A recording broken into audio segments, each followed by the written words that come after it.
Hello மக்களே, எல்லோரும் எப்படி இருக்கீங்க? இன்றைக்கி நம்ம வீட்டில் நெத்திலி மீன் குழம்பு அது எப்படி வைக்கலான்றதை பார்க்கலாமா?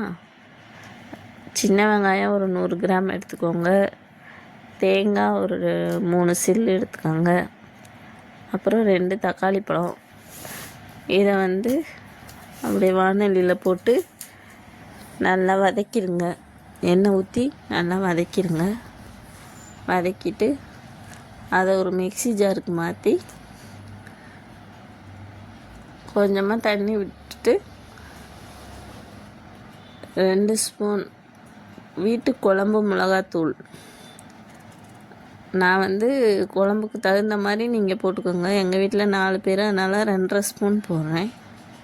நீங்கள் உங்கள் வீட்டில் எத்தனை பேர் இருக்காங்களோ அதுக்கு தகுந்த மாதிரி மிளகாத்தூள் சேர்த்துக்கோங்க. ஃபஸ்ட்டு கொஞ்சமாக சேர்த்துட்டு குடிச்சு பார்த்துட்டு அதுக்கப்புறம் கூட சேர்த்துக்கோங்க. அதிகமாக காரம் இருந்தால் அதுக்கப்புறம் ஒன்றும் பண்ண முடியாது.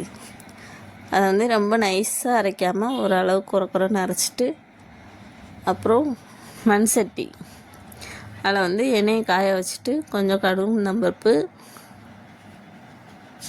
அப்புறம் கொஞ்சம் வெந்தயம்,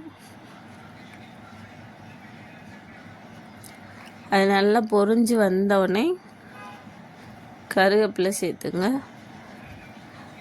அப்புறம் வெள்ளைப்பூடு கொஞ்சம் நறுக்கி வச்சுக்கோங்க. சின்ன வெங்காயம் கொஞ்சம் தாளிக்கிறதுக்கு நறுக்கி வச்சுக்கோங்க.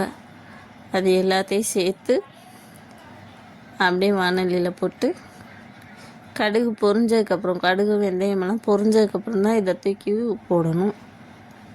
அதுக்கு முன்னாடியே போட்டால் கடுகு கசப்பாயிரும். நல்லா பொரியட்டும். பொரிஞ்சதுக்கப்புறம் இதை தூக்கி போடுவோம். இந்த மீன் சளிக்கு ரொம்ப நல்லது. சளி பிடிச்சிருக்கவங்க இந்த மீன் சேர்த்துக்கலாம். அதை நம்ம எல்லாத்தையும் போட்டு வதக்கி விட்டுட்டு மிக்ஸி ஜாரில் அரைச்சி வச்சுருந்த அந்த விழுதையும் சேர்த்து இதில் கலந்து விட்டுக்கோங்க. தேவையான அளவு தண்ணி ஊற்றிக்கோங்க. அப்புறம் ஒரு லெமன் அளவு புளி எடுத்து கரைச்சி வச்சுருக்கேன், அதையும் இதோட சேர்த்துக்கலாம்.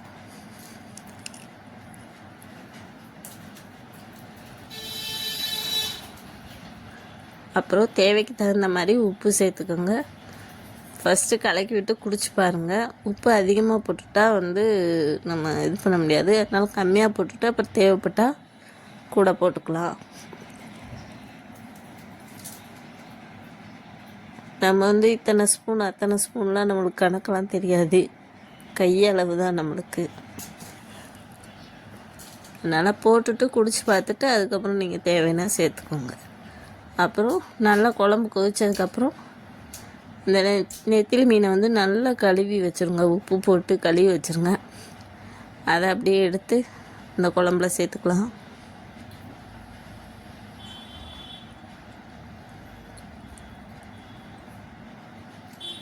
சேர்த்துட்டு நல்லா கிண்டி விட்டுருங்க. சும்மா ஒரு 5 நிமிஷம் நல்லா கொதி வந்தோடனே ஆஃப் பண்ணிடுங்க.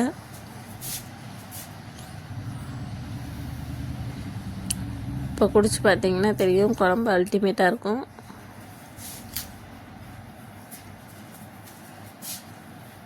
இதே மாதிரி ஒரு தடவை வச்சு ட்ரை பண்ணுங்கள். தேங்க்யூ.